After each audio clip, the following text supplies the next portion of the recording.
আপনার কোডটা অন্ততপক্ষে আমি 2012 থেকে শুরু করছি। 2012 থেকে এখন হচ্ছে 24 সাল, প্রায় এক যুগ। 12 বছর প্রায়।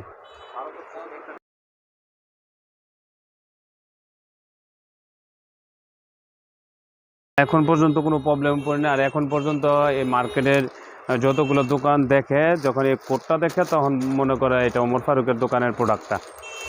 কেন দেখা যায় এই কোডটা শুধু আমিই দিই, অন্য কেউ দেয় না। আর এই কোডটা কেউ জানেও না, কেউ বুঝতেও পারে না। সবাই বলে কি এই কোডটা কি চায়না সংখ্যা সম্ভাবনা। ঠিক আছে, তো কোডটা মোটামুটি ভালো, অনেক ভালো। শুধু মোটামুটি অনেক ভালো, একটু অন্যান্য সবার থেকে একটু ডিফারেন্ট, তো ভালোই। প্রথমত কোড ইউজ করতাম আমি ABCD দিয়া, মানে এই সংখ্যা দিয়ে এইসব সংখ্যা দিয়ে করতাম। তখন A দিয়ে 100 বুঝাইতাম, B দিয়ে 200 বুঝাইতে, এরকম। এই কোডগুলো মোটামুটি প্রায় দোকানে ইউজ করতো। কিন্তু এখন আমি যেই কোডটা ইউজ করছি, এই কোডটা কেউ ইউজ করে না। আর এই কোডটা মূলত সবাই জানেও না। এটা সংখ্যাটা কি হতে পারে, এটা কত হতে পারে, 2 হতে পারে না 5 হতে পারে, 7 হতে পারে, বুঝতে পারে না।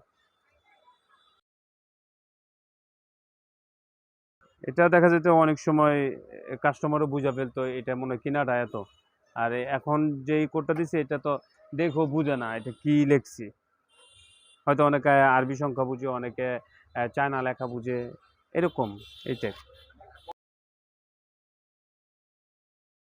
হ্যাক হয়ে যেতে পারে। একমাত্র হ্যাক হতে পারবে কখন, যখন আমি 2-3টা 4-5টা কর্মচারী খাটাবো, তাদেরকে আমি শিখাবো। তারা শিখা যদি অন্য কোথাও গিয়া তারা দোকানদারি করে, তখন গিয়ে হ্যাক হতে পারে। এটারে হ্যাক বলেন, এটা আসলে নকল বলা হয়। তো এইভাবে হয়তো বা ছড়তে পারে, কিন্তু অন্য কোনোভাবে পসিবল না, যদি আমি না শিখাই দিই।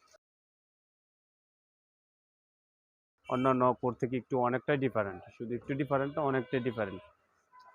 এটির জন্য যেই যেই কোডটা ইউজ করবে, যেই এই কোডগুলো ইউজ করবে, তার জন্য অনেক ভালো হবে।